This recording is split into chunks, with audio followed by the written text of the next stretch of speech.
بسم الله الرحمن الرحيم. وبه قال حدثنا محمود بن غيلان قال حدثنا الفضل بن موسى عن محمد بن عمرو وعن أبي سلمة عن أبي هريرة رضي الله عنه قال قال رسول الله صلى الله عليه وسلم اکثروا ذکر ہادم اللذات یعنی الموت. حضرت ابو ہریرہ رضی اللہ تعالی عنہ سے مروی ہے، وہ روایت کرتے ہیں جناب رسول اللہ صلی اللہ علیہ وسلم سے کہ جناب رسول اللہ صلی اللہ علیہ وسلم نے ارشاد فرمایا کہ لذتوں کو ختم کرنے والی چیز موت کو کثرت سے یاد کیا کرو. ترمذی شریف کی روایت ہے، باب ما جاء فی ذکر الموت. کتاب الزہد شروع ہوا ہے اور اس میں یہ باب موت سے متعلق ہے، جس میں جناب نبی کریم صلی اللہ علیہ وسلم نے ارشاد فرمایا کہ لذتوں کو ختم کرنے والی چیز موت کو تم کثرت سے یاد کیا کرو. یعنی موت ایسی چیز ہے جو انسان کی لذتوں کو، عیش و عشرت کو، سب چیزوں کو فنا کر دیتی ہے، ختم کر دیتی ہے. اور دنیا میں واحد موت ایسی چیز ہے کہ جو ایک اٹل حقیقت ہے، اس کے آنے میں کوئی شک نہیں. ایک بات تو یہ ہے کہ اس میں کوئی شک نہیں ہے کہ کوئی یہ کہہ سکے کہ مجھ پر موت نہیں آئے گی. موت کا انکار دنیا میں کوئی انسان نہیں کر سکا، حالانکہ ایسے لوگ بھی دنیا میں گزرے ہیں یا ہوں گے جو اللہ پاک کے وجود کے منکر ہیں، اللہ پاک کی ذات کے منکر ہوں گے، انبیاء کے منکرین ہوں گے، لیکن موت کا انکار آج تک کوئی نہیں کر سکا. یہ ایسی حقیقت ہے. اور دوسری بات یہ ہے کہ اس کا وقت بھی اللہ پاک نے متعین نہیں فرمایا، یعنی بندے کے سامنے ظاہر نہیں ہے. کس کی موت کس وقت آ جائے کوئی انسان نہیں جانتا اور نہ جان سکتا ہے. باقی موت آنی ہر انسان پہ ہے. قرآن کریم میں اللہ پاک ارشاد فرماتے ہیں کل نفس ذائقۃ الموت، ہر نفس نے موت کا مزہ چکھنا ہے. اب موت کب آئے گی، کہاں آئے گی، یہ کوئی بھی انسان نہیں جانتا. یہ 5 چیزیں ہیں. ان اللہ عنده علم الساعة وينزل الغیث ويعلم ما في الارحام وما تدری نفس ماذا تکسب غدا وما تدری نفس بارض ای تموت. کوئی انسان نہیں جانتا کہاں پہ اس کی موت آئے گی، موت کہاں پہ لکھی ہے، کس وقت لکھی ہے. ایک لمحے بعد بھی آ سکتی ہے. اور بیسیوں واقعات ہمارے آپ کے سامنے ہوتے ہیں، آنکھوں کے سامنے ہوئے ہیں، ہم دیکھتے ہیں، سنتے ہیں کہ فلاں اچانک دنیا سے چلا گیا. تو یہ موت ایسی چیز ہے کہ جو دنیا کی لذتوں کو ختم کر دیتی ہے اور یہ آنی ہے. لیکن سمجھدار انسان کون ہے؟ حضور علیہ الصلاۃ والسلام کا ارشاد مبارک ہے کہ الکیس من دان نفسہ وعمل لما بعد الموت والعاجز من اتبع نفسہ ہواها وتمنى علی اللہ. کیس یعنی عقل مند کون ہے؟ من دان نفسہ، جو اپنے نفس کی حقیقت کو پہچان لے اور وہ عمل لما بعد الموت، موت کے بعد آنے والی زندگی کے لیے عمل کر لے. یہ ایسی حقیقت ہے یہ موت. تو آپ علیہ السلام نے فرمایا کہ کثرت سے یاد کرو لذتوں کو ختم کرنے والی چیز جو کہ موت ہے، اس کو کثرت سے یاد کرو. اور ایک روایت میں آتا ہے جناب نبی کریم صلی اللہ علیہ وسلم نے ارشاد فرمایا موتوا قبل ان تموتوا وحاسبوا قبل ان تحاسبوا. موتوا قبل ان تموتوا کیا مطلب ہے اس کا؟ یعنی مر جاؤ موت کے آنے سے پہلے. لفظی معنی تو یہ ہے موتوا یعنی مر جاؤ، قبل ان تموتوا موت کے آنے سے پہلے. اس کا مطلب یہ نہیں ہے. موتوا کا مطلب کیا ہے؟ موت کی تیاری کر لو. اس کا مطلب علماء نے لکھا ہے کہ موت کی تیاری کر لو موت کے آنے سے پہلے پہلے۔ وحاسبوا قبل ان تحاسبوا، اور اپنا محاسبہ کر لو قبل اس کے کہ تمہارا محاسبہ کیا جائے۔ یہ تو کامیاب انسان وہ ہے جو اپنے موت کو نہ بھولے۔ اور حدیث مبارکہ میں آتا ہے، جناب نبی کریم صلی اللہ علیہ وسلم نے ارشاد فرمایا، نعمتان مغبون فیہما کثیر من الناس الصحۃ والفراغ۔ اللہ پاک کی عطا کردہ دو نعمتیں ایسی ہیں جس میں اکثر لوگ دھوکے میں پڑے ہوئے ہیں، ایک تندرستی کی نعمت ہے اور دوسری فراغت کی نعمت ہے۔ اللہ پاک نے یہ زندگی دی ہے، یہ وقت دیا ہے، اور یہ دنیا یہ اعمال کی جگہ ہے۔ یاد رکھیں، یہ دنیا اعمال کی جگہ ہے، آخرت پھر بدلے کی جگہ ہے۔ پھر آخرت میں اعمال نہیں ہو سکتے۔ کوئی یہ کہے گا کہ چلے مرنے کے بعد پھر جاؤں گا وہاں اعمال کر لوں گا، یا وہاں جو ہے روپے پیسے سکہ دنیا کے مال اسباب چلیں گے، اس کی وجہ سے عذاب سے چھوٹ جاؤں گا، یہ چیز بھی ممکن نہیں ہے۔ وہاں نہ سفارش کام آتی ہے مرنے کے بعد، نہ دنیا کا مال اور اسباب کام آتا ہے، صرف اور صرف اعمال ساتھ جاتے ہیں اور اعمال کام آتے ہیں۔ تو فرمایا کہ آپ علیہ السلام نے فرمایا، لذتوں کو ختم کرنے والی چیز، فنا کر دینے والی چیز، موت کو کثرت سے یاد کرو۔ اور سب سے زیادہ آج ہم موت سے متعلق ہی غفلت میں ہیں، یہ حقیقت ہے۔ زبان سے ہم کتنا ہی تذکرہ کر لیں، لیکن ہمارا جو طرز زندگی ہے، ہماری جو ترتیب ہے، اور ہم جس غفلت کے ساتھ زندگی گزار رہے ہیں، تو اس سے ہر انسان اپنے متعلق اندازہ خوب لگا سکتا ہے کہ وہ موت کے لیے کس قدر تیار ہے اور کتنی تیاری کی ہے۔ اور یاد رکھیں، یہ موت اس سے پہلے اطلاع نہیں آتی، اور اس کی عمر کے ساتھ بھی کوئی وہ نہیں ہے مشروط کہ انسان بوڑھا ہوگا تو بوڑھے ہونے کے بعد موت آئے گی، یا اتنی زندگی دنیا میں گزارے گا۔ موت کسی بھی لمحے کسی بھی وقت آ سکتی ہے، عین جوانی میں بھی آ سکتی ہے، کسی بھی وقت آ سکتی ہے۔ لیکن کامیاب انسان کون ہے؟ کہ جس نے آخرت کے لیے تیاری کی ہوئی ہو۔ ایک بہت بڑے محدث گزرے ہیں، حضرت عبد الرحمن ابن ابی نعم رحمۃ اللہ علیہ، ان کے متعلق آتا ہے کہ ایک مرتبہ ان کے دل میں یہ بات آئی، پہلے بھی عرض کر چکا ہوں کہ جتنے بزرگ اس وقت موجود ہیں سب کی خدمت میں حاضر ہو کر یہ سوال کرتا ہوں کہ آج آپ کو معلوم ہو جائے کہ آپ کی زندگی کا آخری دن ہے، بالفرض یہ تو ہو نہیں سکتا، لیکن بالفرض اگر ایسا ہو جائے تو آپ کیا عمل کریں گے؟ اور مقصد بھی اس سوال کا یہ نیک نیتی پر مبنی تھا کہ نیک اعمال، اچھے اعمال بتائے جائیں گے تو میں اس کو اپنی زندگی میں اپنا لوں گا، اختیار کر لوں گا۔ پوچھا مختلف حضرات سے، بزرگوں سے، کسی نے نماز بتائی، کسی نے روزہ بتایا، کسی نے ذکر اذکار تسبیحات، مختلف اعمال بتائے اپنے اپنے ذوق کے مطابق۔ لیکن ایک بزرگ تھے، ان کے پاس جب حاضر ہوئے انہوں نے عجیب جواب دیا۔ ان سے بھی یہی پوچھا کہ اگر آپ کو پتہ چل جائے آج آپ کی زندگی کا آخری دن ہے، موت آ جائے گی، آپ کیا خاص عمل کریں گے؟ تو انہوں نے جواب دیا کہ میں وہی کروں گا جو میں روزانہ معمولات کرتا ہوں، میرے معمولات پہ کوئی فرق نہیں آئے گا۔ جواب سمجھ میں آیا؟ یعنی زندگی کی ترتیب ایسے بنائی تھی، اتنے اعمال والی زندگی تھی کہ مزید کسی نئے عمل کی ضرورت نہیں تھی۔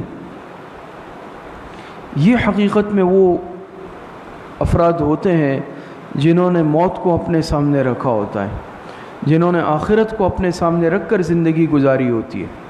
آج تو ہم غفلتوں والی زندگی گزار رہے ہیں، بالکل غفلت میں ڈوبے ہوئے ہیں، اور معاملات کے اعتبار سے، عبادات کے اعتبار سے، معاشرت کے اعتبار سے، ہر اعتبار سے آج ہم کمزوریوں کے اندر مبتلا ہیں۔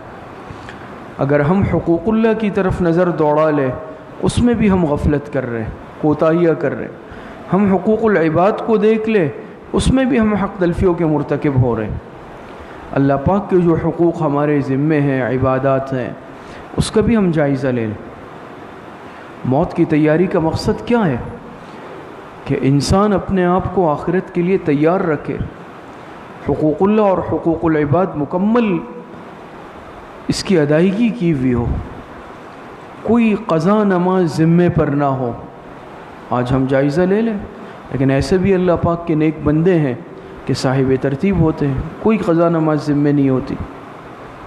ہمارے ذمے قضا روزے تو نہیں ہے، زکوٰۃ تو ایسے نہیں ہے کہ ہم نے زندگی کے کسی حصے میں نہیں دی اور وہ ہم پر واجب الادا ہے۔ اسی طریقے سے ہم دیکھ لیں حقوق العباد میں سے بندوں کے حقوق ہمارے ذمے تو نہیں ہے۔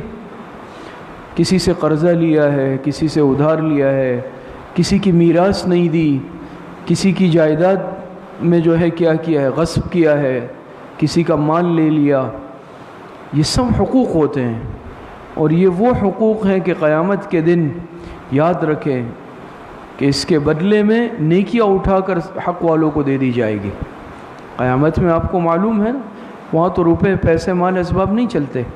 خدا نخواستہ اگر ہم نے بندوں کی حق تلفیاں کیے، کسی کی غیبت کی ہے، اب اس غیبت کی حق تلفی کی ہم نے توبہ بھی نہیں کی، خدا نخواستہ دنیا میں اس سے معافی بھی نہیں مانگی، اسی طریقے سے کسی پر ظلم کیا، کسی کا مال چھینا، کسی کا حق دبایا، تو آخرت میں پھر کیا ہوگا کہ حقدار آئیں گے اور اللہ پاک کیا ہے کہ ان کی نیکی لے کر، جس نے حق تلفیہ کی ہے، ان کی نیکیاں اٹھا کر ان حقداروں کو دیں گے۔ اور یہ روایت میں آتا ہے، حدیث میں آتا ہے کہ آپ علیہ الصلاۃ والسلام نے ایک مرتبہ صحابہ سے پوچھا، بتاؤ حقیقی مفلس کون ہے؟ صحابہ نے عرض کیا اس طرح جیسے کہ عام طور پر یہ کہ روپے پیسے جس کے پاس نہیں ہو۔ آپ نے فرمایا حقیقی مفلس وہ ہے کہ قیامت کے دن ایک شخص اللہ پاک کے سامنے لایا جائے گا اور اس کا نامہ اعمال نیکیوں سے بھرا ہوا ہوگا، نفلی نمازیں، نفلی عبادات، نفلی روزے، صدقہ، خیرات، نیکی کے کام اس نے بہت کیے ہوں گے، لیکن دوسری طرف اس نے حقوق العباد میں حق تلفیہ کی ہوں گی، کسی کا حق مارا ہوگا، کسی پر ظلم کیا ہوگا، کسی کی غیبت کی ہوگی، کسی کا مال چھینا ہوگا۔ اب حقدار آتے جائیں گے، اے اللہ حق دلوائیے، اللہ پاک اس کی نیکی اٹھا کر اس کو دے دیں گے، دوسرا حقدار آئے گا، اس کی نیکی اٹھا کے اس کو، اتنے اس نے حق تلفیہ کی ہوں گی کہ حقدار آتے جائیں گے اور اس کی نیکیاں ان کو دیتے، اللہ پاک دیتے جائیں گے، یہاں تک کہ اس کا نامہ عمل نیکیوں سے خالی ہو جائے گا۔ حقدار اب بھی باقی ہے، اے اللہ اس نے مجھے گالی دی، اے اللہ ظلم کیا، اے اللہ اس نے غیبت کی، اب تو اس کا نامہ عمل نیکیوں سے خالی ہو گیا، اب کیا ہے؟ تو اس بدلے میں اب اللہ پاک ان کے گناہ اٹھا کے اس کے نامہ عمل میں ڈالیں گے تاکہ بدلہ برابر ہو جائے۔ تو حقدار آئیں گے اور ان کے گناہ اس کے نامہ عمل میں ڈالے جائیں گے، یہاں تک کہ اس کا نامہ عمل گناہوں سے بھر جائے گا۔ تو آیا اس حال میں تھا کہ نامہ عمل نیکیوں سے بھرا ہوا، اور جہنم میں اللہ پاک فرمائیں گے اس کو اوندھے منہ ڈال دو، اس حالت میں کہ اس کا نامہ عمل گناہوں سے بھرا ہوا۔ آپ علیہ السلام نے فرمایا حقیقی مفلس یہ ہے۔ تو یاد رکھے کہ موت آنی ہے اور قبر کی ایک زندگی ہے اور اس میں سوالات کیے جائیں گے۔ تو ہم میں سے ہر ایک اپنا جائزہ لے، ہم نے موت کے لیے کیا تیاری کی ہے؟ حدیث میں آپ علیہ السلام نے ارشاد فرمایا موتوا قبل ان تموتوا، موت کے آنے سے پہلے، مرنے سے پہلے موت کی تیاری کر لو۔ موت کی تیاری ہم نے کس قدر کی ہے؟ اپنے آپ کو آخرت کے لیے ہم نے کس قدر تیار کیا ہے؟ حدیث مبارکہ میں آتا ہے آپ علیہ الصلاۃ والسلام نے ارشاد فرمایا کہ من احب لقاء اللہ احب اللہ لقاءہ، جو اللہ پاک سے ملاقات کا شوق رکھتا ہے اللہ پاک بھی اس بندے سے ملاقات کا شوق رکھتے ہیں۔ لیکن یہ تو موت کی صورت میں ہی ہو سکتا ہے، آیا ہم اس کے لیے تیار ہیں؟ تو یہ آج ہم جائزہ لے لیں، اب کتنی زندگی باقی ہے، کتنا حصہ ہمارا باقی ہے، کچھ پتہ نہیں ہے۔ اور یہ موت ایسی چیز ہے کہ یہ ایسے اچانک آتی ہے کہ پھر انسان کو اس میں مہلت نہیں ملتی، کس جگہ آتی ہے یہ بھی انسان کوئی اندازہ نہیں ہے۔ آپ دیکھتے ہیں نا کہ انسان چاہتا ہے کہ بھئی فلاں جگہ میری قبر بنے، بعض دفعہ وصیت بھی کر لیتا ہے، خواہش ہوتی ہے کہ بھئی فلاں جگہ، اللہ پاک کا نظام ہوتا ہے سفر درپیش ہو جاتا ہے، جیسے ہی دوسری جگہ پہنچتا ہے انتقال ہو جاتا ہے، وہاں قبر بن جاتی ہے۔ تو انسان تو یہ بھی نہیں سمجھ سکتا کہ کس زمین پہ موت آئے گی۔ حضرت سلیمان علیہ الصلاۃ والسلام کے دربار میں ایک شخص تھا، واقعہ سنا کر بات ختم کرتا ہوں۔ ایک شخص حاضر تھا، ملک الموت آیا اور اس شخص کو گھورنے لگا۔ وہ شخص گھبرا گیا اور حضرت سلیمان علیہ السلام سے عرض کیا کہ مجھے یہ شخص گھور رہا ہے، مجھے ڈر لگ رہا ہے، آپ ہوا کو حکم دیں کہ مجھے دور ملک میں پہنچا دیں۔ کسی ملک کا نام لیا، ہزاروں میل دور، ہزاروں میل دور۔ حضرت سلیمان علیہ السلام کو اللہ پاک نے ایسی بادشاہت دی جو ہواؤں پر بھی تھی، پرند چرند جنات سب پہ تھی۔ تو حضرت سلیمان علیہ السلام نے حکم دیا اور لمحوں میں اس کو ہوا نے ہزاروں میل دور پہنچا دیا، ہزاروں میل۔ ملک الموت بھی چلے گئے۔ کچھ دیر بعد ملک الموت جب واپس آئے، حضرت سلیمان علیہ السلام نے پوچھا یہ کیا ماجرا تھا؟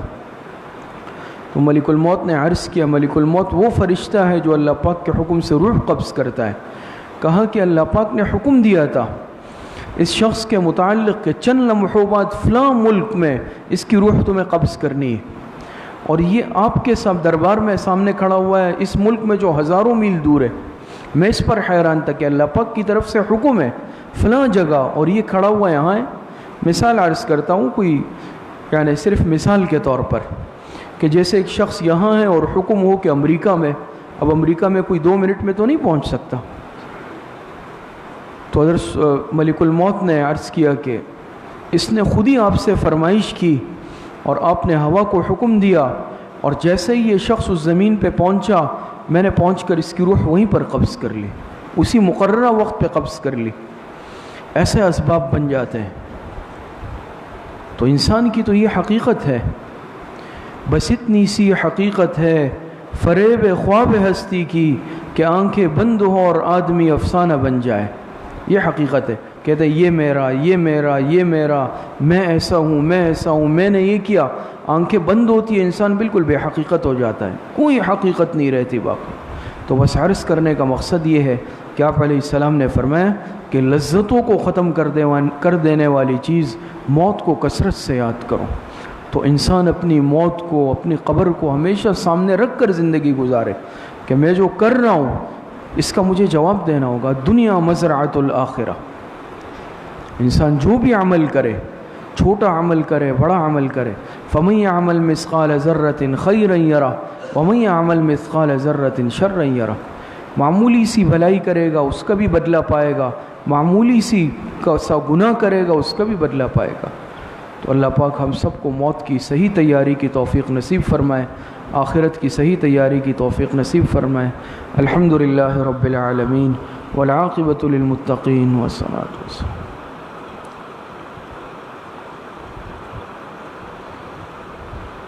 وصلی اللہ وسلم علی نبینا محمد وآلہ واصحابہ اجمعین برحمتک یا ارحم الراحمین۔